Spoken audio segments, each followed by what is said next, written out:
Friends, Romans, countrymen, lend me your ears. Hello, everyone. You are tuned to the MC Lars podcast. This is episode 92. It's June 1st, 2020, and this episode is with Jim Greer of the Rondo Brothers, one half of the Bay Area production duo that ended up producing most of my albums over the years, from Robot Kills, to going back to The Graduate, Digital Gangster, Single and Famous, Zombie Dinosaur, a lot of the singles on the Donald Trump Has Really Bad Morals album, a lot of singles. Shout out to Jim Greer. This episode is interesting because he talks about what it was like starting as a musician in the Bay Area, how we got in the mix with Dan the Automator and Head Automatica and the Dr. Octagon stuff. And he talks about how we met because I was looking for different producers and he'd done stuff with Dan the Automator, whose manager knew Miles, who was managing the matches. And then that's why they recorded Hot Topic Is Not Punk Rock. We recorded that at the Rondo Brothers. So we talk about that. We talk about how he met Angela Moore of Fishbone. He tells a funny story about the Cool Keith song. I asked him to do like a dubstep track, right? The dip, the beat. And he talks about that. And he talks about being positive. And then we end with a song by one of his new artists, Jane the Message. So it's a great interview. He also talks about Liam Lynch, the director, musician, growing up and going to school with him. So let's kick things off. This is the weekly letter to Atlas. And this is from my friend Michelle, who's a San Diego homie who is in the Download the Song video. And she left a cool message for Atlas. Is he sleeping? Is he pooping? Just checking in. How's a little boy doing? These are some messages that you left. Wishing our little baby boy the best. Now it's time for Letters to Atlas. Please leave a message after the tone. Dear Atlas, this is one of Andrew's longest term friends, Michelle Chesterton. And your father is one of the greatest friends I've ever had. He is so fantastic, and your father is the greatest guy, and your father is so strong, and he is going to be great with you. And you know what? You have the greatest mother in the whole wide world. She's a science teacher. Your father is so successful. He has a degree. You're just going to be just so successful, just like your father is and your mother is. They're going to be so proud of you. I know if I ever meet you, I'm going to be so proud of you. You're going to have an awesome friend named Charlotte. She is going to love you to death. She's going to be one of your best friends. And you know what, Matthew? We may gonna live in maybe in Minnesota and Arizona, wherever we end up being. But you will have a friend in Arizona if we stay here, or in Minnesota if that's where we end up going. But you know what? You are going to be the greatest boy in the whole wide world, because you're going to be so smart and you're going to be so great. And you know what? I'm going to be so proud of you, because you know what? I have been such a fan and a friend of your father for so long, and a supporter of him for so long, that I'm so happy for him, and I'm so happy for you to have the greatest family that you have. You will never know how I am so proud of him. And I really hope one day that you will see how proud of a father you have, and how great of a mother you have. And just, I hope one day that I do get to meet you, and Charlie gets to meet you, and everything. So, and you get to be successful just like your dad. Okay, bye. Thank you, Michelle. That was so sweet, and Atlas is going to love it. All right, before we get into this week's interview, I want to shout out the MC Lars Patreon Larsons. Shout out to the new ones, Rob from Hidden Home Records. He was on the podcast a few months ago. Bernie C. and James Hartman. Shout out to the old ones, Christopher Suski, Nora, and Rhythm Bastard, who is my homie in Florida, who prepped the songs I had on Rock Band a few years ago. So shout out to all of y'all. And I know things are nuts right now with the riots, with the coronavirus. Like, you could say this feels like the apocalypse or something. And I retweeted Taylor Swift's tweet where she kind of told Donald Trump to slow his roll and not instigate violence. You know, violence against people of color, you don't need me to say this, but it's gotten out of hand. And I don't want to sound preachy, but racism is so ingrained into our society. And I think people are really cooped up and frustrated because the coronavirus stuff has kept us all inside. So it's kind of literally exploding right now with all these riots. Cops just need to not be so violent and not have a bias against people of color, and enough Black lives have been taken. And that's all I'm going to say. I wanted to put that on record. That's where I stand. Okay. This is my interview with Jim Greer. We're going to get a little happier. I appreciate all y'all. And this whole pandemic has been nuts, but having this platform to do this stuff, having a beautiful son, having an amazing wife, having a place to stay. I'm just grateful every day for what I've been given. And I want to be able to give back more in the future. So that's it. Let's get into it. This is my interview with Jim Greer of the Rondo Brothers. Thanks for listening.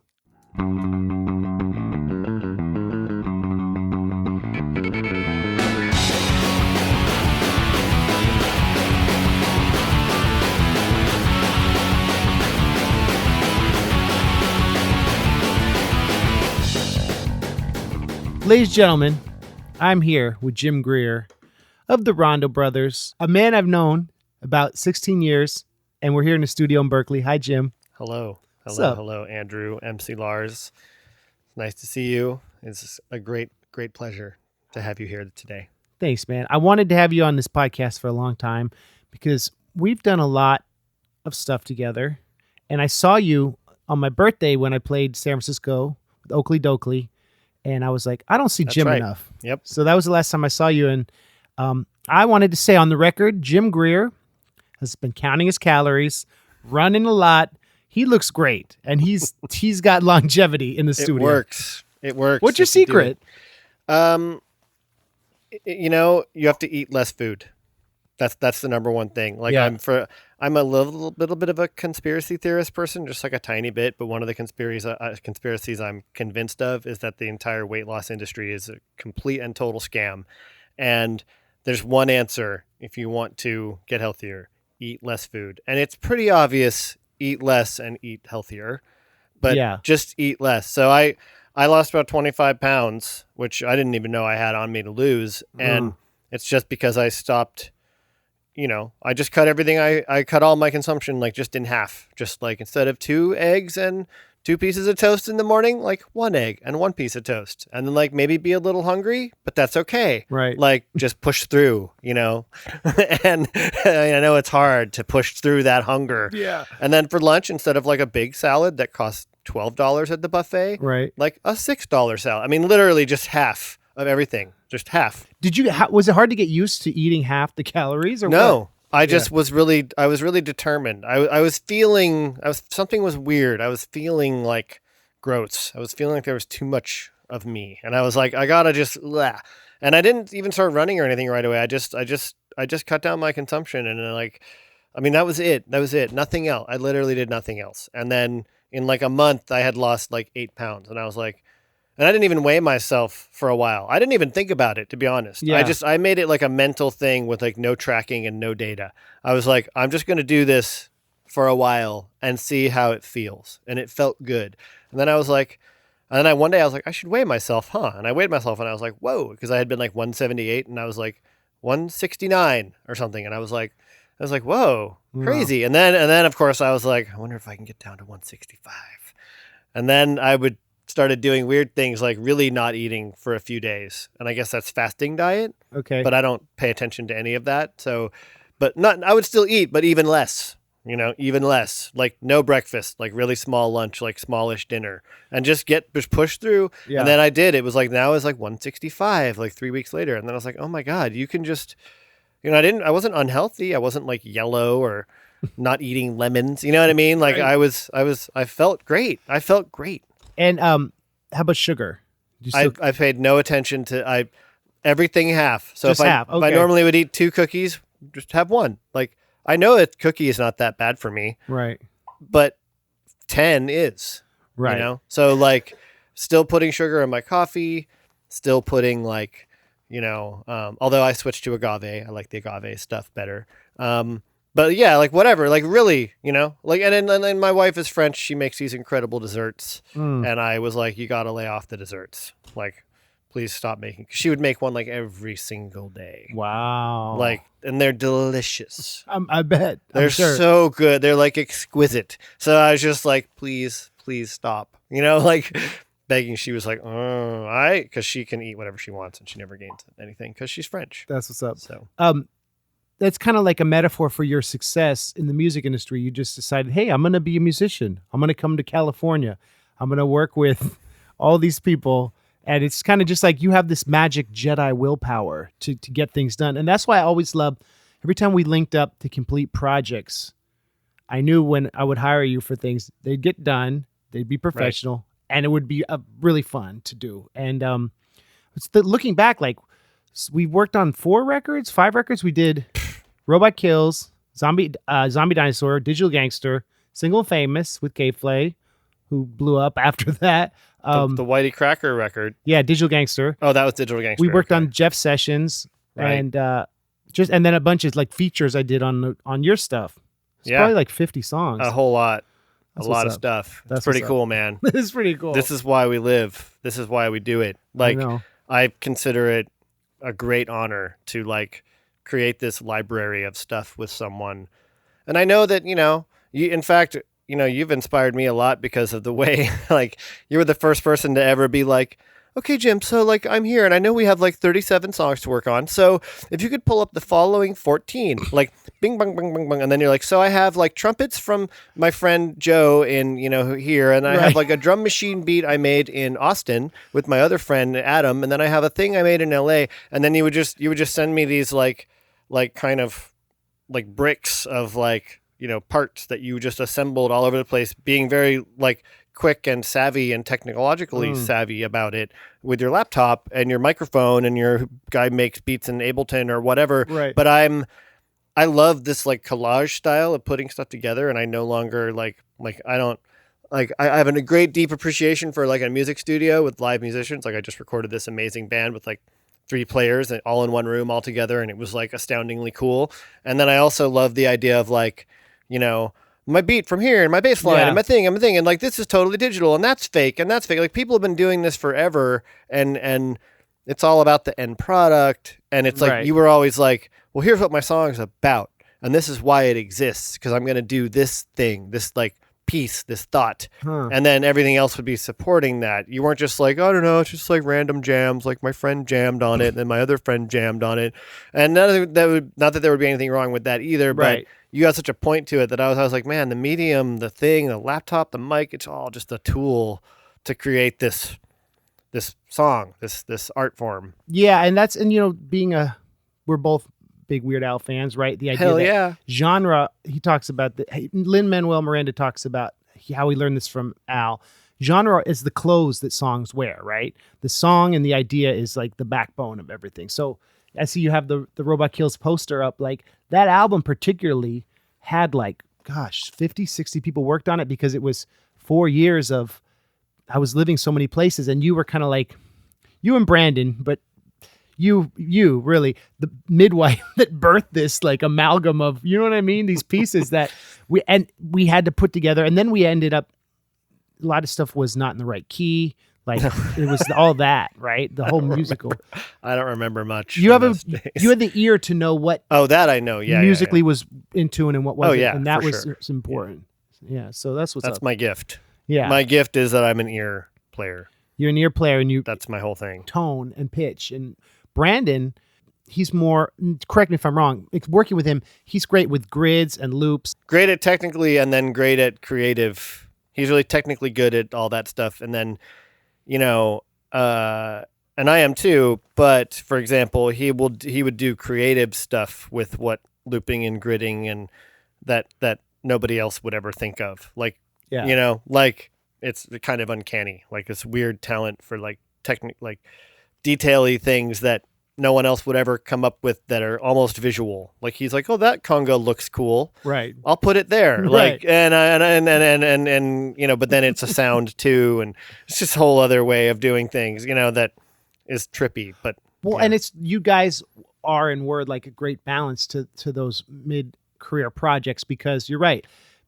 Brandon's sessions would be like rainbow I know. of color, right? And like look like a impressionist painting. Right. Where when I would do vocals with you, it's like doing it in one take and more about the vibe and more about layers and the musicality of the doubles, where Brandon is more about like staccato performance and cutting and piecing together this Frankenstein. Yeah. With you, it's more like painting the story. So that's like, I've learned a lot from both of you. And I think now, these days, I try to do most of my verses in 1 or 2 takes, because that means I can do it live, right? And that means it's, if you and you're good enough too.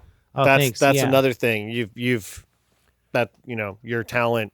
Eventually, you don't even have any idea how good you are at something, like, and I see it when I record someone young or who hasn't made 80 billion songs, and it's like a lot of stopping, especially for rapping. Right. A lot of stopping and starting, a lot of like not knowing when to breathe. And sure, you can just do one word at a time or one half a line at a time and just totally fake it up, and that's fine too. But the ones that are really good are like, no, I gotta do it, and then they can't.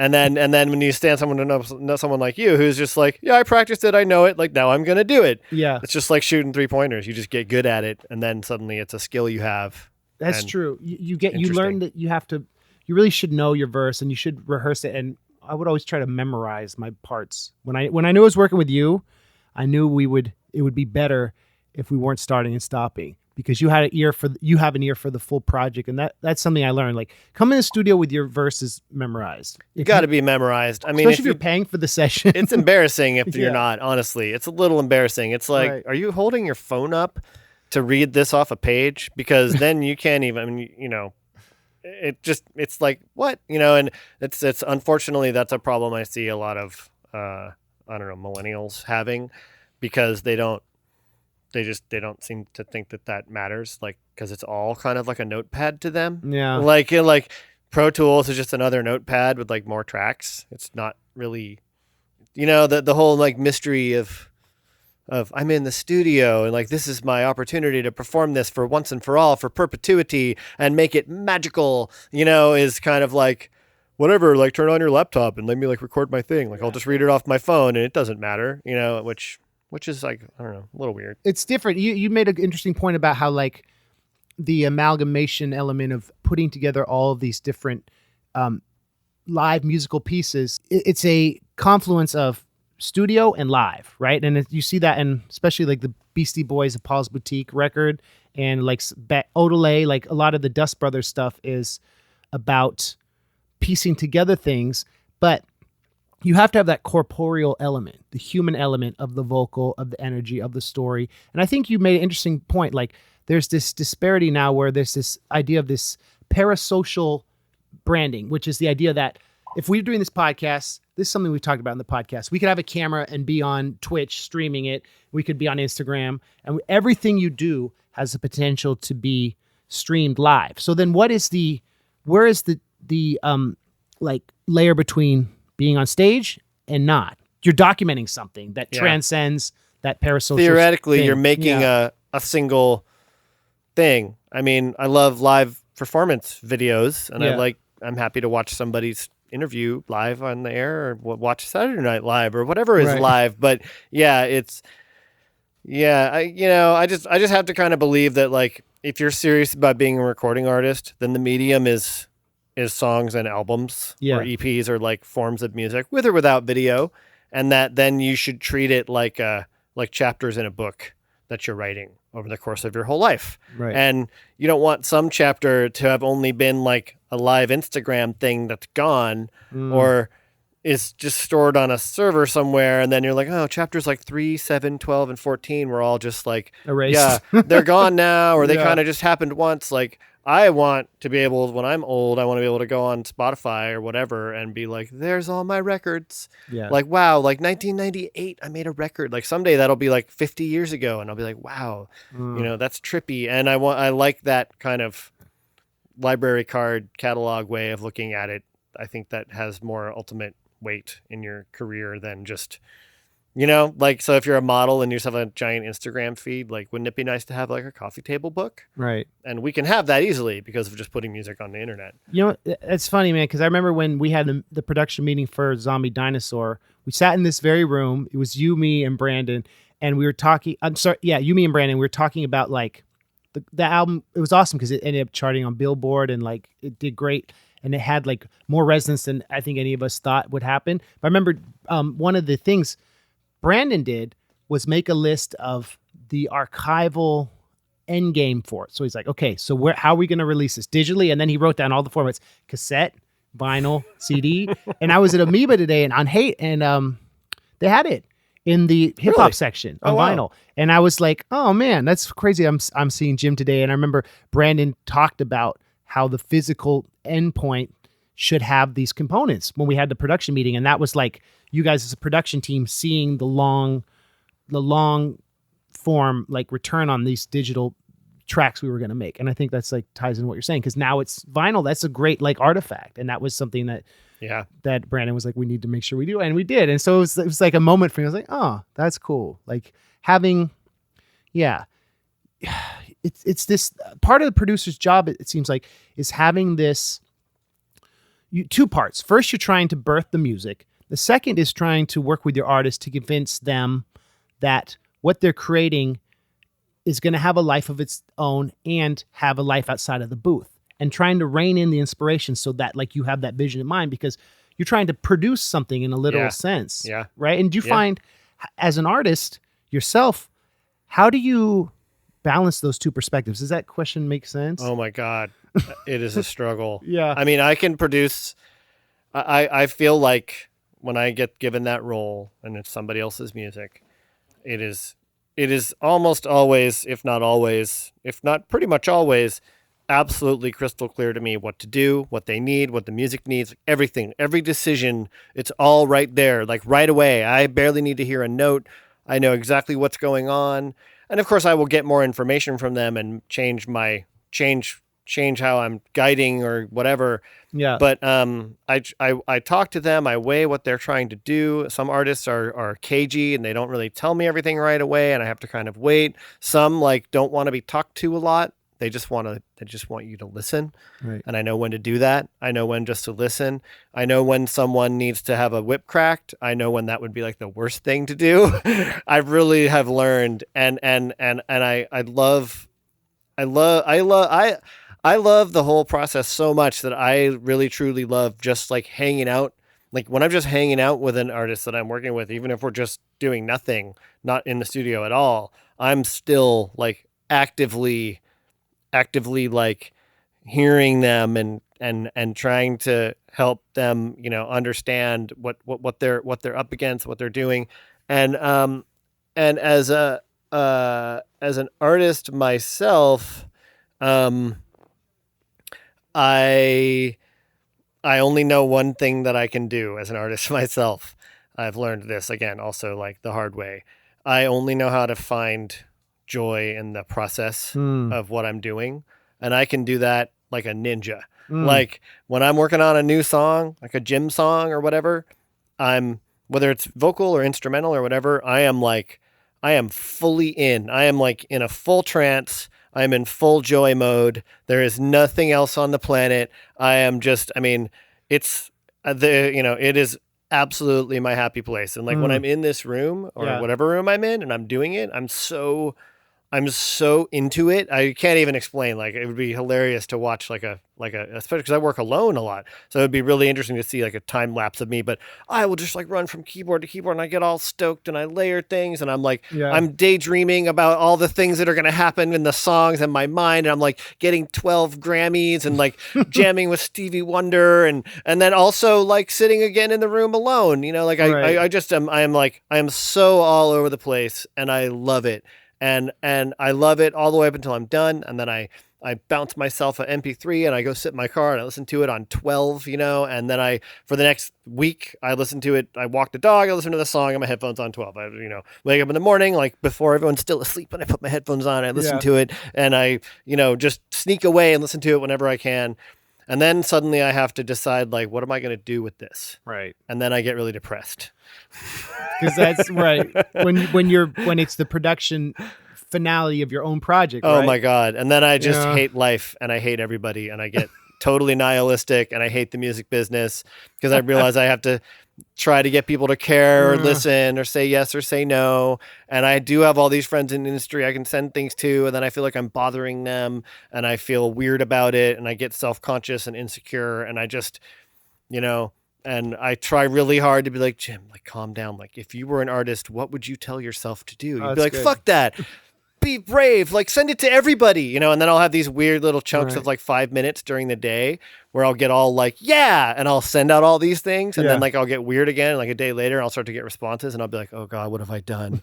Why did I do this? Like, what have I done? Everyone's going to hate me. I really have bad like psychosis or bipolar, whatever all that is. I have it pretty bad. I mean, not in like a dangerous way, but it's very real. It's a mental roller coaster ride that I don't like. It must be a relief to then be able to sublimate all that second part and work on other projects. Budgets and other people's. Yes. Right. Then I'm safe. Yeah. Then I'm safe because it's not all on me. Yeah. When it's me, it's just hard. It's just hard. I mean, it's all good artists, all great artists diversify typically, and whether it's with touring or merch or producing other artists like you, or you know what I mean? It's like the era where you would just have a label, pay all your bills, give you an advance and do all the marketing. That's kind of a 90s, paradigm for the most part. Yeah. Right. 90s and prior. Yes. Prior. Right. That's kind of ended, around 2008 or 9 or 10 or something. Depends on the genre. Depends on the genre of music, and you get a different answer from everybody you ask right now in the music business about how things are, like how are things? And I have all these people and I know all these people, and every once in a while I'd be like, how is it really? And the answers are just, all over the map. And, the general word on the street though, from like major labels is like, we get interested when stuff goes viral and is already big, then we're, blah, blah, blah. And, yeah. Yeah, I don't want to. I could go deep on that topic. Let's talk. Interview. Let's talk about your origin story. So you grew up in Ohio, right? Yes, I did. What part of Ohio? I'm from a small town called Hudson, and in fact, it turns out it's in northeastern Ohio. Mm-hmm. If you take Connecticut out and you stretch it all the way over to the very western end of what used to be Connecticut, it used to be called the Western Reserve of Connecticut, and my town is in that thing. So to call it, the school I went to was called Western Reserve Academy, and randomly, I grew up in this really old house that we knew was like historical, but I just found this book that my mom had about the house where I grew up, this little like book that somebody just made, like a one copy of it. But it has all the history of who owned it, and the land was originally owned and bought by John Brown, who is the famous abolitionist. That's crazy. Yeah. One of my first songs is about John Brown. Really? Yeah. Yeah. Him and his brother Owen, and like in my town, there's like a street called Owen Brown Street, and they were from there, and they had a house up the street somewhere. Yeah. And like we all knew, like, oh yeah, John Brown was like from here, and there's a house here that he lived in, but I never knew that he owned the land that I grew up on. That's tight. And I always thought he was like such an awesome, like rebel, radical guy. Like just the pictures, the fiery red hair, and like Harper's Ferry, and like abolitionists, like doing the right thing and dying for it. Thought that was pretty cool. Yeah. Anyways, so I'm from this town called Hudson. It's a small town in Ohio. And you went to high school with Liam Lynch? I met him when I was 10. In 5th grade. We went to elementary school, and then he went to the public school in my town, and I went to the private. So, but yeah, I met him.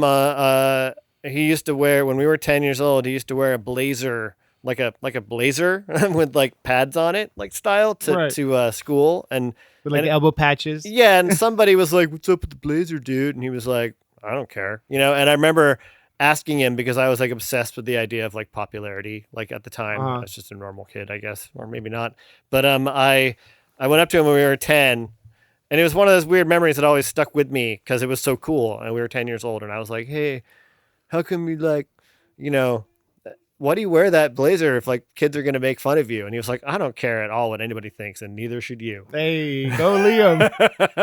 And I was like, yeah, Cool. And honestly, from that moment, I was always like a little fan of his, just Right. like kid fan or whatever. Right. And of course, he went on to like he was like the first kid to make albums and music, and like he made cassette tapes. Like I have them in the closet. I could show them to you. Like he wasn't called that. He has a different name. He Yeah. took on a stage name, and he was like the first one to be like, working in a studio and making cassettes, and so it was sort of no surprise he ended up having a good career, And he went in to do music videos and movies, and Tenacious D movie. that's what's up. Did you go to college? I went to the University of Virginia Okay. in Charlottesville, Virginia. Different culture. Was it? I saw Dave world? Matthews before he was big, That's and what's I up. hated it. Hey. I was like, "Get me out of here!" What? Sorry, I don't know why. I like many things, and I'm not judgmental, but I couldn't stand his music. Was he just playing out your school? He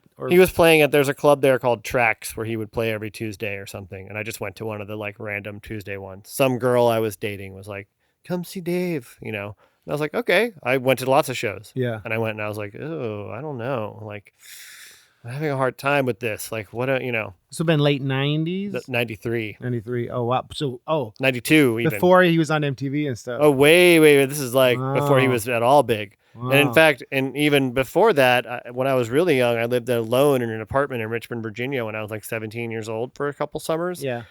And I had these friends who were like older than me, and I was hanging out with them, and they were like, they're like, "Oh, you're into music, you're a musician. Like, you should check out the Boyd Tinsley Band." And this was like 89. And they were like, "Check out the Boyd Tinsley Band." And I was like, "Who's that?" And they're like, "He's this violin player. He's awesome." And I guess that's the violin player for Dave Matthews. That's tight. He had a band before Dave Matthews that people were talking about. Wow. I love the whole story. Like Dave is great. I know people that know him, and I'm sure he's a great guy. I just could never quite get down with the musical stylings. So you didn't. Edgar Allan Poe went to University of Yeah, Virginia, right? sure He did. dropped out. I don't know. Gambling problem, I guess.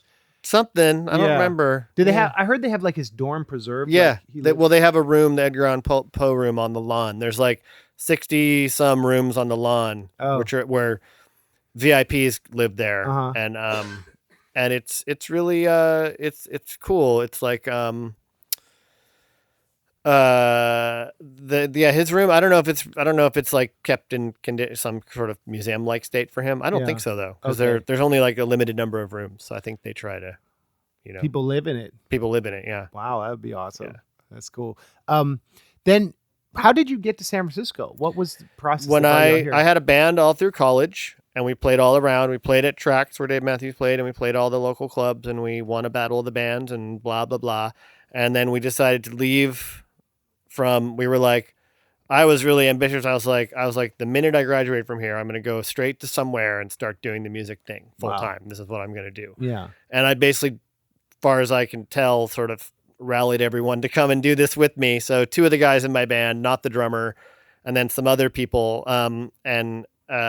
My guitar player was like, I was like New York, LA.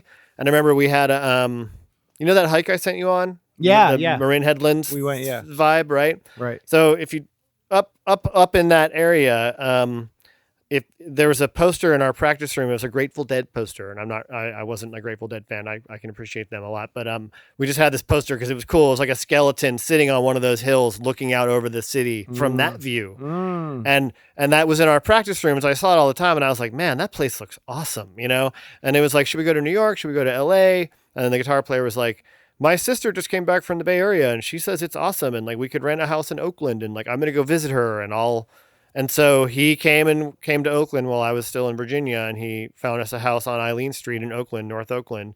And we rented that, for $2,100 a month for enough room for like 7 people to live.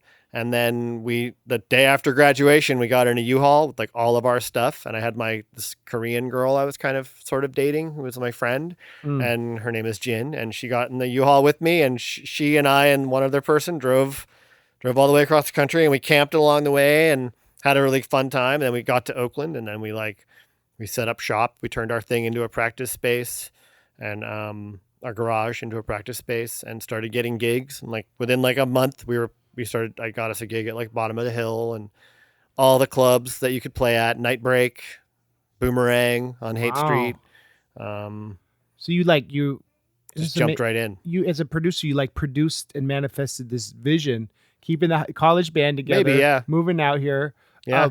So that would have been 94. Wow. May of 94. I know, it's a long time, man. 94. It's 25 years ago. I'm older than I seem. So that was towards the end of Nirvana's like reign of grunge and Yep. Primus, the years of Primus, and must have been an amazing time to be doing music in the Bay Area. Like, what was the energy like? I was really clueless. Like, I never paid any attention to like the hip hop scene, which I think was pretty big here, and I didn't even know who like Souls of Mischief was or Hieroglyphics or any of that, and I was kind of just stuck in my dumb world of like, we want to be the next Faith No More kind of band, you know? And I didn't really, you know, the music scene was only available to you to look at through like the one magazine, like BAM magazine. There was no internet. So, right. That's true. So you kind of just, you know, I didn't really know what the scene was or wasn't. And I didn't really, and even like, honestly, at that point, like, you know, nationally or whatever, I don't know. I kind of missed like 94 to like the year 2000. I kind of like checked out from like, I didn't really listen to the radio much, and I was aware of all the indie rock because that's just the world I am sort of in. So I was aware of all your Pavements and Neutral Milk Hotels and that whole scene. And I was like aware of it, and I was aware of some of the like radio stuff, but you know, we didn't have cable, so we didn't have MTV. Right. We were all really busy. We were like working and making music and playing shows, and I was working and bartending, and I just, like, I didn't really understand. I don't even know what the scene was. Like, I went out to lots of shows. I don't know. For a couple of years, when I started working at the Paradise Lounge, I got a lot more in tune with things, because then I was suddenly in the middle of everything. But yeah, like 94 to 97, I was kind of like in my own head, and I don't even really know what was going on in the Bay Area then at all. Right. In a way, that's cool because you were able to incubate your own. I mean, you weren't following those trends, right? No trends. Yeah. Totally doing our own thing or my own thing. I made my own first album. You know, I just, for better or for worse, I was in my own head, you know, a lot. So how did you link with Automator? Because after a couple years of this band I was in unsuccessfully doing anything good at all, I realized, and this is a tip I often tell young people who want to get into this business or any business, especially creative ones. I realized that I was like, the chances of like making your band get big, like grassroots style, is like so hard. And I don't think I was wired for that anyways. And I was like, I need to be in the business. I need to like get a job in the music business. And long story short, I was trying to get us a gig at this really amazing club called the Paradise Lounge, where everybody played. And it was the hub of the San Francisco music scene for many, many, many years. And I really wanted to play there. And they never answered their phone. The voicemail was like, you know, back in those days, to get a gig at a club, you could only call once a week in these like specified windows of time. Like, hello, booking hours Wednesday from 3 to 5. If we don't answer the phone, then like try again next Wednesday. Wow. You know, and that was it.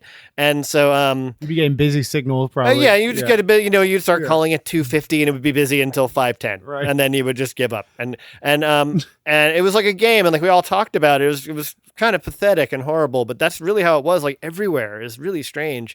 And at the Paradise Lounge one time, there was this like harsh sort of brusque voice, like this woman, and she was like, hey, okay, so all of you bands that are trying to play here, like, we're too busy, we don't have time for any of it. If you know, we can't even listen to all the demos we do have, don't send any more demos. This was on the outgoing if you really want to play here, why don't you come down here and help us wade through and listen to all these demos, and then maybe we'll talk about getting your band a gig. And I heard that message, and I was like, like that sounds like the kind of thing I would do. So, and I think even like I was like, well, it's just a joke. Like, no. It's like 3 weeks went by, and I called again, and it was like the same thing. And I was like, you know what? Fuck it. I'm going to go. So I was bartending, so I had my days free. So on like a Tuesday, I took Bart over to the city. I got off on Market Street, and I walked over to the Paradise, and I walked up to their office, and I was like, hi, I'm looking for the booking office, you know? And they were like, booking office, like, I was like, yeah, about a machine message. And they were like, we don't know what you're talking about. And I was like, they're like, I think you want to talk to Tony. And I was like, Tony, who's Tony? And they were like, Tony is the booking person. And I was like, okay. And then they were like, so go downstairs, walk around the corner, and like throw something at the window or yell up for Tony. So and I was expecting Tony to be a man. Okay. So I walked downstairs and I walked around the corner and I was like, Tony, like Rapunzel. And this woman, this beautiful woman with long strawberry blonde hair, pokes her head out of the window and she's like, what? And I'm like, I'm calling about the machine message, about the demos. And she was like, huh? And I was like, the machine and the demos. And she was like, oh, Jesus Christ. And like takes her keys off her neck, which she kept around her neck on a chain, and like dropped it. And I caught it. She's like, come in the door and lock it and come on upstairs. So I open the door and I come up and I walk into the booking office and it's just this like chaotic, crazy town mess of just just crap everywhere and posters and like bundles and things and mailers, and over in the corner there's like 5 hefty bags, like the biggest ones you can buy, and they're filled all the way to the top, so they're like a tube. How like if there's leaves, you have to like leave some space at the top. Well, there's like no space, like all the way to the top, tube style, and then more with like yellow manila envelopes filled with CDs and tapes of bands that are all trying to play at the Paradise, right?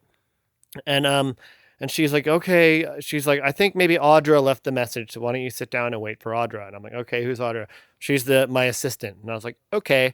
And so then Audra shows up, and she's clearly like born and raised in San Francisco. This Italian Catholic girl, who's just like comes in a room and has a friend with her. Who's like this guy Nathan who worked at the Fillmore, and it was really cool. It was really romantic for me because Tony was like, what you guys up to? And she was like, oh, we were just over at the Fillmore, like watching Tool sound check or, something cool. And I was like, that sounds so cool. Like just rolling around the city, like going to the Fillmore, like seeing the sound check and coming back over here, like doing whatever you want. I was like, that sounds so fun. And she sits down and starts to roll this giant joint, like right there in the workplace. And I was like, okay, wow. All right. This is neat.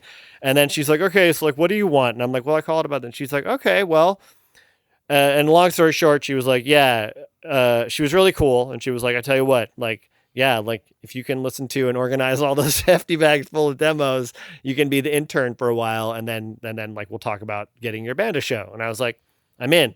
Wow. So then I went like 3 times a week for like 4 hours a day, every week for no money or anything. And I cleaned up their office. I totally Virgo powered it and made it all awesome, made it all clean, like wall calendars, and just made it killer, like how I would want it. And then I listened to all the demos and I cataloged them in a little index file that they had, and with a really simple little system.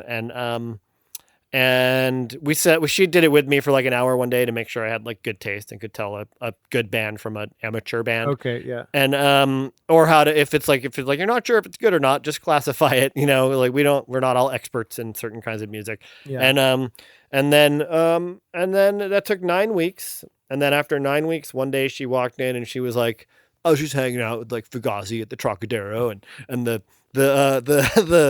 owner of the Trocadero asked me to become their booking agent or something. And she was like, so I'm leaving this job. And she's like, do you want my job? You can be the new assistant and work for Tony. And I was like, yes. Turns out Tony was the Automator's manager, Tony Isabella. So while I was getting to know her, she would be like, oh, like Dan's coming over to get lunch. And I was like, okay, who's Dan?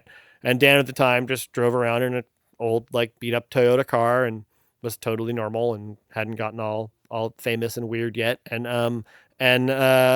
we all would have lunch and like go to get burritos in the Mission like every day and hang out and do stuff. And then that turned into all the, they asked me to play keyboards. I mean, a year later, once we all knew each other and they had seen me play music, and I was clearly in it for the long game. And then I played keyboards in that original Dr. Octagon band and was like the musical director of it. And,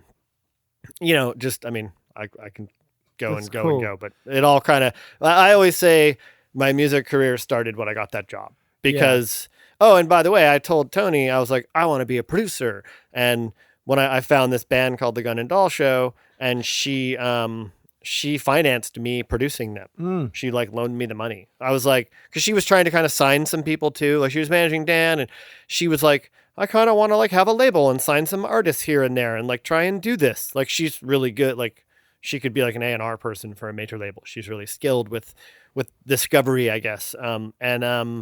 So this band I was interested in was blowing up, and she was like, let's do it. Like you produce it, I'll pay for it. And then we'll like we'll shop it and get it signed to something. And we pretty much did all that. That's a kind of a whole other long story. I don't want to get too nutty on you here, but that all transpired, and then all the Dan stuff transpired, and then the Rondo Brothers were created, and it all started there. Like, so my thing I always say now is get a job in the industry you want to be in. Yeah. If you aren't like the leader of it, if you're not like already kicking ass and like selling 300 tickets or whatever, then just get a job. Like, you want to be in the music business, get a job at a club.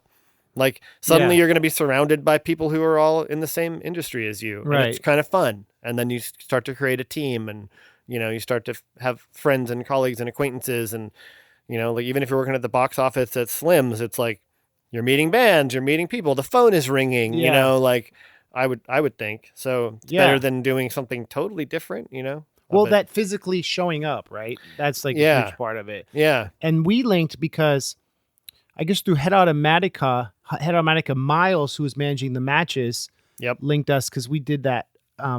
The Hot Topic is Not Punk Rock song. And that's when I first met you guys. And that was your old studio or Brandon's old studio up in Haight-Ashbury, right? In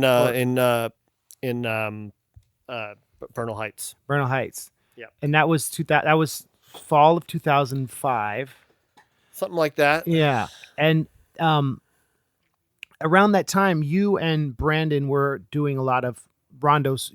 How many Rondo Brothers solo albums did you do? Well, we've made like 4 or 5 records now, but at that point, I don't remember. I think we might have hooked up with you after the first record, or maybe before the first record, right around the same time. The Hawaiian first record. Yeah, right around the same time, because you were one of the first Rondo projects, honestly. Like, that's cool. We were in Head Automatica for a while, and we did a lot of remixes. We did a bunch of remixes and work and some commercial stuff. And then you were one of the first like artists that was officially like Rondoized. That's cool. For sure. The first one where anything at all happened, which was like really gnarly and real. That's like, cool.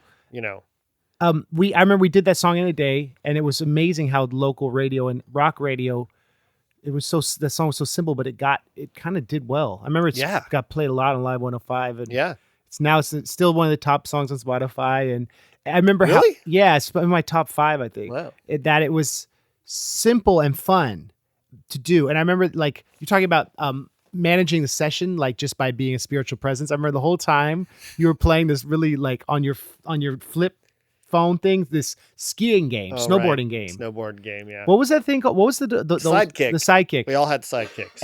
And I was like, this is so different than anyone else, because Jim is here making sure everything's fine, making sure Brandon's doing his job, making sure everything's set up. But you were just chilling and playing this game. And I was like, this is a very different vibe than all the New York and LA sessions I'd done. And that was really, because I liked it because it was, you guys were teamwork and you were not stressed at all. Right. And then here we had what I guess could say was the biggest radio reacted song that I ever worked on, and came out of that. And it kind of gave me a perspective like, sometimes it can be easy. You don't have to make it hard for yourself if you have the right team. Right. Right. And that was a good lesson. I'll never forget that. Yeah. That's cool. That's really, really, really cool. I never did beat that damn game. I tried so hard. Do you still have your sidekick? No. That probably wouldn't work anymore. Yeah. I liked that little phone, man. I really did. I liked the QWERTY keyboard. Oh, yeah. You type quick. Yeah. And it's just, you can feel it. And I don't know. That's what's up. So how'd you meet Angelo? Because you guys have done a lot of stuff together. Angelo, I met Angelo because a friend of mine who was also in the band with us, this guy Chris, came over here one day. It was like a Saturday night, and it was like 7:00, and he's like, "Hey, come over to the studio and like bring my guitar and blah blah blah," which I do a lot of. And I was like, "Sure." So he came over, and he was like, "Man, last night I was so inspired. I went to the Roxy in the Mission, and I saw the Fishbone movie, Everyday Sunshine, and it was really inspiring." And Angelo was there talking. Angelo and Norwood were there giving a talk after the movie showing, And he was like, it was so inspiring. I just was so inspired. Angelo is like my hero, blah, blah, blah. And he was like, is there any way you think we could like work with him? Mm. And at the time, well, I kind of believe, well, I'm totally naive and idealistic. And I believe that like you should be able to reach out to anybody and they should always be like, yeah, totally. Like no matter who it is, like, I just think that that's how the world should operate. Right. Like Tom Cruise or whoever should be like, yeah, you want me to come over? Yeah. Like, and so, I was like, let's just hit him up, you know. And in my mind, Angelo was like a big deal, and I was like, yeah, like sure, let's just hit him up. And he was like, really? And I was like, yeah, I'll hit him up. Like, who's this manager? So I went on the internet and I typed in like Fishbone manager, and I got this name, and I emailed the woman Amy, and I was like, hey Amy, this is Jim. I'm producer in Bay Area, and I've done like Foster the People and Head Automatica and Galactic or whatever my biggest names were at that time, like 2012 or something. And she wrote back within like 10 minutes, as good managers do. Yeah. And was like, hey, sounds great. I was like, we wanted to get Angelo. We wanted to maybe hire him to come up to the studio for a day and collaborate and like just do something. And we can pay him something and like whatever. And she was like, sounds great. Here's his number. And then the really smart move though, that I did in this case, which I knew was the thing to do, and I still know, and it's something I look to occasionally, was I didn't call him. I had my friend Chris call him. Now Chris, On your behalf? well, not even on his own behalf, because it was his idea. He was the artist, Right. and you have to respect the source of the desire. It's like Oh. very, very, very important, because I'm way too like Virgo power, and like I'd be like, hey, Angelo, this is Jim. I'm like a producer. And like, yeah, my friend wants to collaborate with you, and we'll pay you, and like da-da-da, and like details and money. And I'd get all like admin about it. But my friend Chris was like, really? Like me call him? And I was like, yeah. I'm like, you're the one who wants to. I was like, I'm down, but I'm not dying to do it as much as you are. I was like, so if it comes from you, it's going to be way more real. And it totally was. It totally worked like a charm. He was like, man, I just talked to Angelo for like an hour, and like he was so cool, and like man, like he said he's down, and like we're gonna send him like, you know, $500, and he's gonna come, and like da da da. And I was like, killer. I didn't have to do any of that. I didn't have to figure anything out. I could just be like, you know, I'll just be sitting in the studio chilling. So he didn't even know I existed till he walked in the room. And ever since then, I kind of let my friend Chris be the kind of outputter of that whole project. And it's nice to have roles and let people do their role, you know, and not try to do it all or control everything or make everything go in a certain direction, you know, like just let it be what it's going to be. That's really important. And I've really learned to do that a lot. And yeah. Jim, that dichotomy, I think, is like, that's a piece of wisdom for the people who get burnt out and leave the industry after 5 years versus people like you, lifer, presumably. I see you doing this in 20 years, 30 I got years. no other plans. And so, yeah, like finding that, being able to it's like you can't control everything in life. You can't control everything in a session. You can only connect the dots. I like what you said a few minutes ago. You're like, respect the source of the desire. I never thought like that. So heard that. Whoever in a creative environment, if people have creative desires that are important to them and you respect those, like you know, if Angelo comes in the studio and is like, man, I got to get this off my chest. I have this like dark thing in my brain. That's not when I'm going to be like, well, that's nice and good and well and all, but we need to do a fun song with a ska beat that's going to like make us lots of money. You know, like I'm going to allow it to, I'm going to flow with that. When my friend Chris says, you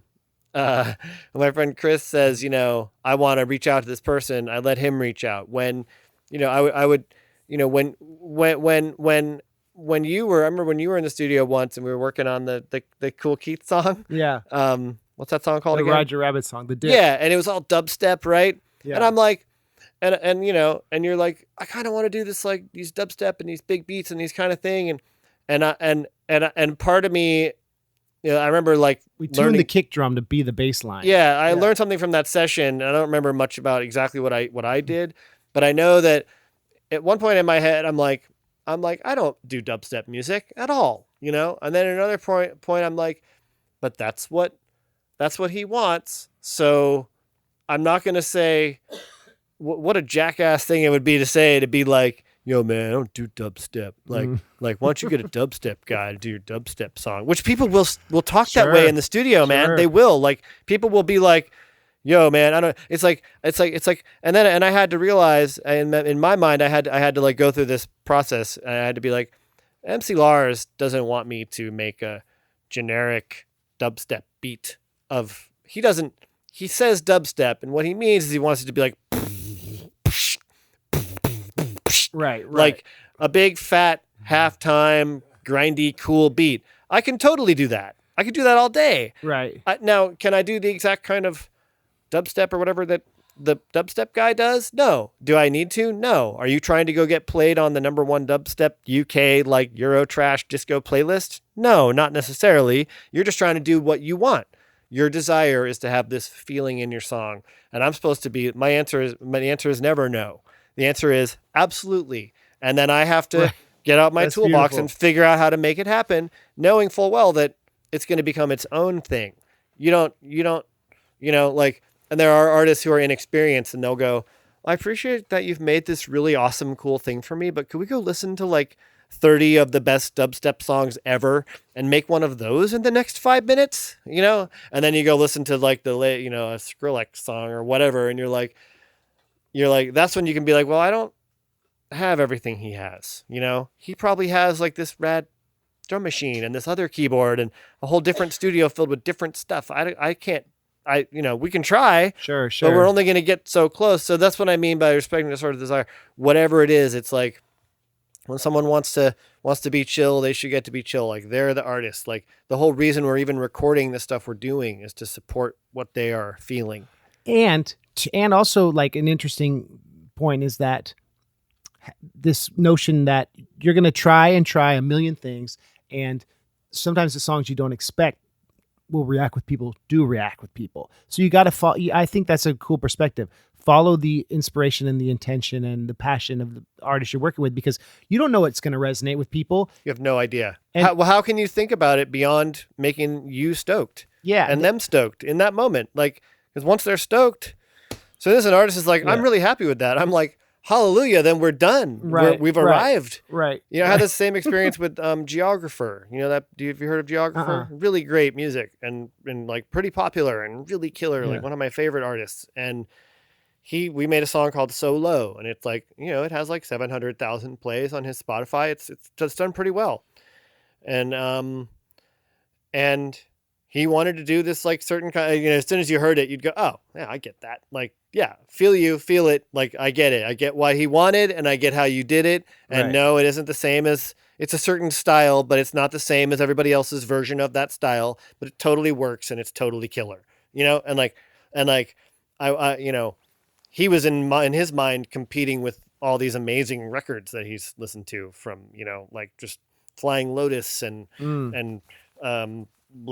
from Flying Lotus to like the incredible production of like Imagine Dragons, like all in that electronic bombastic sphere that's like done so well now. It's like ridiculous how good those recordings are. And in his mind, he was competing with all that. And I'm like, all right, I'm going to do my best. And I don't know, it just worked. And it didn't matter that it didn't turn out exactly like an Imagine Dragons song. I wouldn't have wanted it to anyways, but anyways, yeah. That's, to me, this is like the whole reason I do what I do, because I'm willing to sit and patiently allow someone to want whatever they want and get it, and take the time to get it and let it become its own thing, and try to get out of the pool with everybody else and get in your own damn pool, your own tributary. Yeah, exactly. On the river. Exactly. What are you working on now? What do you have coming up? I just recorded a bunch of new tracks with a young man who I believe is one of the most talented artists I've ever worked with. It's called Andrew St. James. He's kicking ass. Like, just played at the Independent, just played at the Chapel, been getting tons of press. writes brilliant songs. Good things keep happening.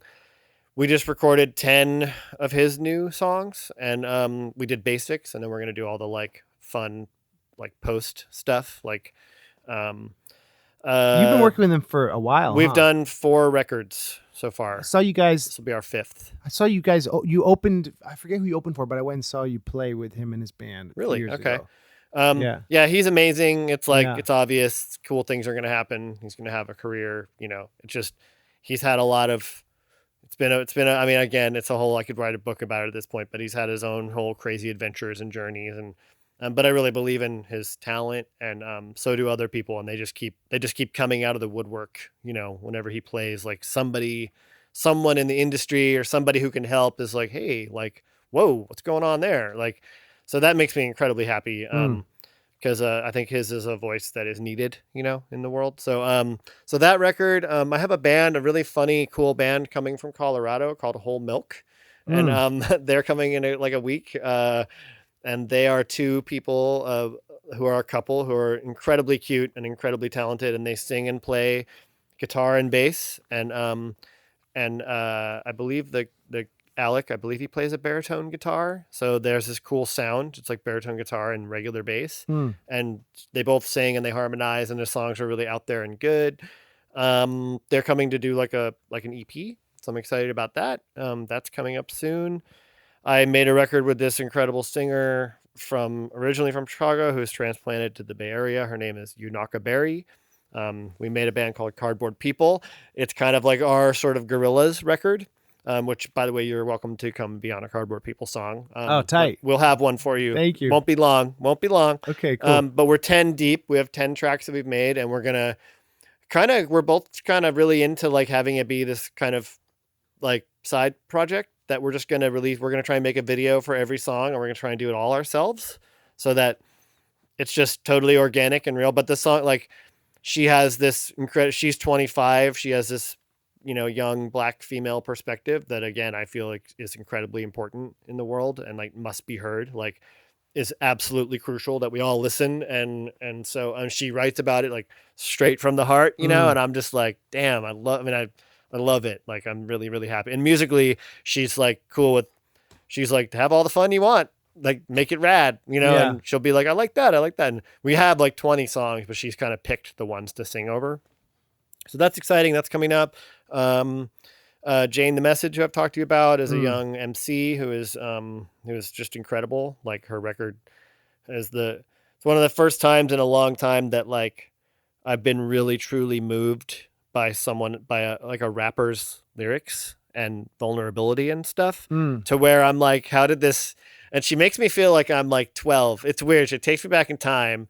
Reminds me how it was to feel like really confused and scared about the world, and then like makes me feel like it's all going to be okay.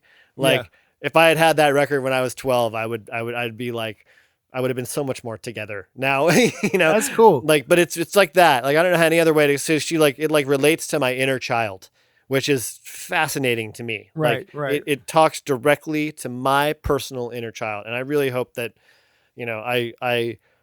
I fell in love with every single song. We had a bunch of wonderful sessions. She's like incredible. And just, again, this perspective that, it's like super like female. I mean, it's like to the point of like, to the point of where you're like, it reminds me of listening to like NWA and being like, I'm almost a little uncomfortable with this because you guys are so on point. Okay. And that I can't, it's like, it's almost embarrassing to be like driving around listening to it. 'Cause it's like, I don't know. You know what I mean? Like certain things like that, where these people have every right to say everything they're saying, and we should be forced to listen, and her lyrics have that for me, where I'm like, damn girl, like, damn, like, oh God, like shit, where have you been all my life? And, so I'm really excited about that. And it's like some of the best rapping I've ever heard, like lightning fast and super flawless, and has done it right in front of me. And last thing I'll say about her, she heartily allowed me to do something that made me so happy, which is that I went to see her at a freestyle battle. She just completely destroyed everybody else on the bill. Like, straight up, like freestyle, like her and like 10 other guys, all dudes, and just like wiped the floor with them. It was obvious. Right. And everyone knew it. And I can prove it. So she did this like, and of course all of their freestyles like were like 9 minutes long, just like yabba yabba yabba yabba yabba yabba yabba yabba yabba yabba. Like pretty soon you're like, all right, dude, like wrap it up, right? Right, right. And they were great, it's all good. But hers was like 87 seconds long, like started with a point, ended with a point. Right. It was like totally awesome, like a performance, but all off the cuff. And I sat and watched, and I recorded it with my phone. And while I was listening, and she hits this one like rhythm in the middle of it, and I was like, that's dope. And I heard this like song in my head, while I was watching her. Yeah. So I recorded it, and then I was like, hey, do you mind if I like take your freestyle and like use it and like make a song out of it? And she was like, yeah, please go for it. So I brought it back to the studio, and I brought it into Pro Tools, and I chopped out the part where I heard the beat come in, and then I made a song out of it where like it like lands on a beat, and then I like improv, and I was like, okay, challenge. She did this in like 90 seconds. Right. So I was like, I'm going to do mine in like no more than 90 minutes. Okay. So I created a whole track, drums, bass, keyboards, tons of stuff, like as much as I could jam in like a 90-minute period, and made a whole song where it's bookended by her freestyle. So it starts off, and then the beat comes in the middle, and then my song goes for like a while, and then it goes back to her freestyle at the end. And then everyone like gets up and cheers, and it's clear that, and it like gives me goosebumps every time I listen to it. That's like right. It's so good. And I was really scared to play it for her, because I was like, is this just the dumbest thing ever? Like, did I just go back in time to being like 12 with my Dr. Rhythm beatbox and my 4-track?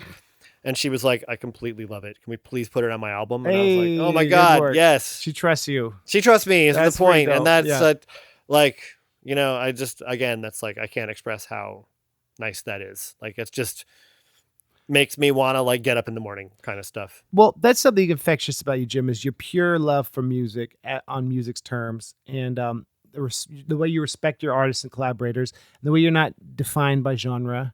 And it's really, I always love hearing what you're working on. And I think that anyone listening, I don't know, I just want to give you a plug that you're a great guy to hire for projects if they meet your standards, right? How can people at least pitch hiring you for things?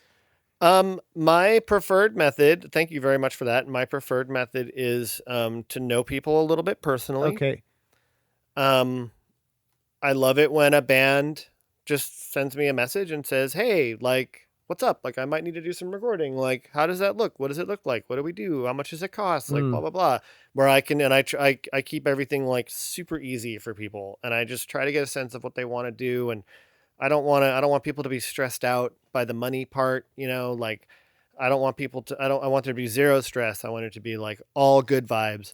And then I want to hear some music and make sure I feel like I can mind meld with it, and I, it seems like usually people that take the time to seek me out usually have gone and checked out a little bit about me. So usually it works. Usually I haven't very often. There's a few times when I've been like, your stuff is cool. And, I don't know if it's the right thing for me to do, because I think you want to, like I've even like recommended other collaborators or, there's a lot of different ways I can go, but basically I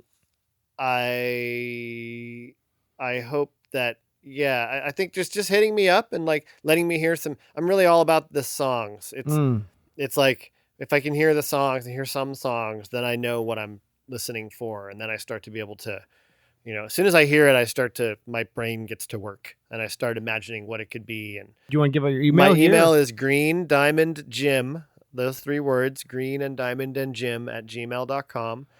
And I am totally down with getting emails from people and that's what's keeping it real, and like and I always will listen. Like, I don't, like, the other thing that's important to me is if someone gets in touch with me, I'll be like, send me some songs, let me hear them. This is what happened with Jane. Like, I was like, send me like 3 or 4 of your tracks that you like. And of course she sent me like 20, but then in a way I'm kind of like, like, I've worked with a lot of other producers and some like kind of big name ones, and I've seen their like habits I don't like. And I've heard some of them be like, oh man, this artist sent me like 30 demos to listen to. Like, forget that. Like, I'll listen to the first 5. And I'm always like, in my mind, I'd always be like, man, that's so like irresponsible. Like, wow. Like, why would you treat people that way? Like, why would you ever And I've heard that like from many people, and I'm always like, why are you even doing this business if you don't want an artist to hit you up, right, and then be like, and then respond, right, and at least do them the courtesy of if they're trusting you with their heart and soul to send you a bunch of tracks, like what else do you have to sit down and listen to them? It's not an imposition. No, it's more like of an sit down and opportunity. listen to them. Like, I enjoy it. I mean, I learn stuff from it. Even if it's like amateur, I still learn stuff. Right. Like, and you never know, man. Sometimes it's that like 13th track that is where they're, I mean, there's 1,000 stories of famous musicians who got famous because somebody was willing to like hear them out for 12 songs and hear that 13th Right. and go, now that's the sound. Right. Now with that, what'd you do differently on that song? And Evan, I've done this so many times. What'd you do differently on that 3rd song or that 12th song or that 20th song? I'm always like, what did you do on that 13th track? And they're like, oh, weird. Like, that's the song I did with my friend Brian or whatever. And I'm like, okay, I can see. Like, why is that a little more magical? That's interesting. You know, and had that experience a lot. And then going into the origin of that and then using that as a starting point. Yeah, using that as a starting point, and you never know where that's going to happen. And I mean, I would, I consider it my responsibility. And, this all happens, for me, like if someone's going to quote unquote hire me, then it's like part of the job is at the beginning to put in that time, put in a couple hours of, I will happily listen. I'll talk on the phone. I'll do a FaceTime. Like, I don't want them to come here and right. I'd rather put in a few hours of my life. And, because again, I learn from those hours. I enjoy it. Like, I don't even mind when someone's like, you were rad. And like, I ended up going to LA and working with like Quincy Jones, which doesn't happen, but I'm like, that's cool. Yeah. Like, whatever. Like, I'm glad I got to participate in the part that I did. Like that. It's all part of what makes this job fun. I feel like, and I'm not trying to like talk shit about other people, but just how I learned this was I was around a lot of situations with other producers, quote unquote, where I noticed there are a lot of like kind of like sort of music industry style attitude about everything. Like, that's a waste of time or blah, blah, blah, blah, blah. And I was always like, that's weird. Like, I don't want to ever be that way. So I'm glad I heard that from them because I don't want to be that way. Like, right. I suppose if I was like outrageously busy and I was just like, I'm doing like 9 soundtracks and 20 albums this month. So yeah, I can't respond to every email. Don't you find some people, we can end on this point, but some people feel like they're busy and important for the sake of status that they don't have, and I think that's like, that's no fun, man. Of course it's a business, but don't be like, denigrating people's energy for the sake of making yourself feel better. No. Yeah. It just, I don't know. It seems that's like not tight. Dead end street. Yeah, it's not tight at all. It just, I don't know. I just, this has to be like a love fest for me, like the whole process, the whole thing. And that's where what makes it worth doing, and I think I've pretty much firmly established that as part of my ethos. And it will never go away. That's what's up. This interview has been a love fest. Yeah. I learned a lot about you. I didn't know all that backstory. Yeah. We should end with a track you've worked on. Okay. And, you've worked on so many. And is there anything that comes to mind, like maybe artists we talked about or anything? I mean, maybe since I told the story, maybe we could do the Jane song, the improv. That'd be great. That seems like a good one, right? Yeah. It'll be tight. She won't mind. So I already told the story. So this was recorded. This is this artist, Jane the Message. And she performed at a hip hop battle. I recorded her. She wiped the floor with everybody else. I got inspired while she was rapping. And then I gave myself, I without her knowing, I also freestyled. That's what's up. She had 90 seconds. I had 90 minutes and I made a track, and her song is all about like having panic attacks and like being a woman in today's society and how hard it is. And so I tried to like put something in the middle of that would be as powerful and like be like a mental picture of how it might feel to be that person, even though those are shoes I can barely claim to be able to walk in, but I can at least try. I can't wait to hear it. That's exciting. All right, well, cool. This is Jane the Message, and this has been Jim Greer on the MC Lars podcast, one half of the Rondo Brothers, keeping it real. Peace. Thank you, Lars. Thanks, Jim. Let's have a chat about panic attacks. As a matter of fact, I can't relax. If how I react causes you to act pretty whack, perhaps just turn your back. Look away, try not to stare, cause you don't get it and I don't care. What you think is neither here nor there. Crying is weird, I'm aware. Air, that's what I'm trying to breathe. It really doesn't matter what you believe. I'll still have this shit if I do achieve my dreams, and it seems you're a bit naive. Rolling up your sleeves, strolling up to me, telling me who you think I'm supposed to be. Mostly insulting my indignity, saying the industry won't be digging me. That's literally just bigotry. Toxic masculinity. If they can't criticize legitimately, they'll show off their illiteracy of mental health and play themselves. Hey, let's be a dick when they need help. Let's make them sick when they're not well. Treat them like shit when they're in hell, or welling in and telling him who to be while we yell at him. Selling guys like they sell us. Telling lies like they tell us. Weaklings cry, they tell us. Fuck you, die, they tell us. Jump to the hype that they tell us. Telling lies like they tell us. Weaklings cry, they tell us. Fuck you, die, they tell us. Jump to the hype that they tell us. Telling lies like they tell us. Weaklings cry, they tell us. Fuck you, die, they tell us. Jump to the hype that they tell us. Telling lies like they tell us. Weaklings cry, they tell us. Fuck you, die, they tell us. Jump to the hype that they tell us. Telling lies like they tell us.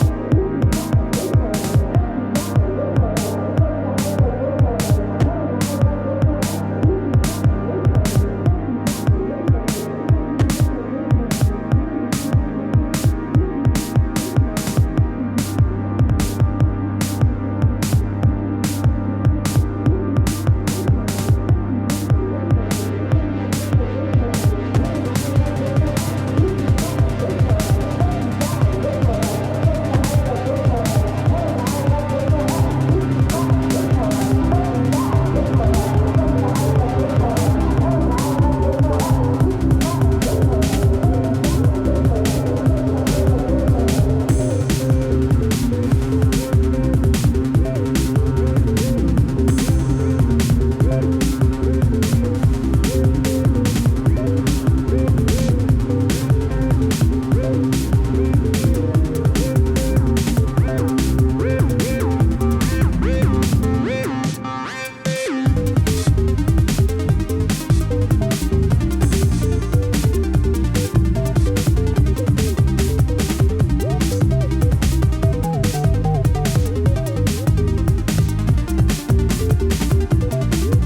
Show us your ass, cause that's called fashion. That'll give you traction if you wanna cash it. Put your top down and maybe try crashing. Bashing your skull, you don't need a brain.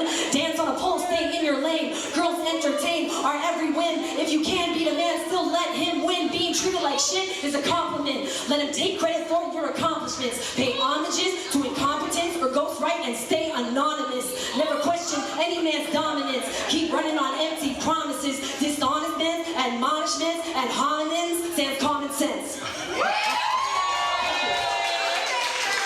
Jane the Message. That song was called They Tell Us. Thank you, Jim, for being on the podcast. Next week, we got Brandon, part 2 of my Rondo Brothers series. The new Revenge of the Nerds 2 single is out. It's everywhere. It's tight. It's got Frontalot. It's got Mega Ran. It's got Beefy. It's got Whitey Cracker. It's got Lex the Lexicon Artist. It's got former Fat Boys. It's got Schaefer the Dark Lord. Who am I forgetting? It's got Sky Blue. It's epic. So check that song out. I also, surprise, I'm going to drop this nugget of news here. I've made an album this past 3 weeks. An album is all about the Bible. It's 10 of my favorite stories from the Bible with like sassy twists on them, looking at it as a literary text more than like a religious text, but like the lit hop of one of my favorite books. So that's coming out. It's going to be like on Bandcamp and then Spotify and everything. I'm so proud of it. It's called the Bible LP. So that you know about. You are all awesome. Check out the Discord. I pop up on there occasionally. Some really cool people on there. Go to mclars.com and the Discord link is there. Stay safe, everyone. And this year can only get better. Happy June. I'll talk to you all soon. See you next week. Thanks. Bye. Oh. Spider-Man Homecoming coming this month on Patreon and my Doctor Strange song. And I have been organizing my Marvel Series 3 cards. So I think I'm going to do something like, if you listen to the podcast and you're a Patreon supporter and you message me a code word, I'm going to send you a cartoon and an autographed Marvel Series 3 card, which is like one of the dopest pieces of Marvel history.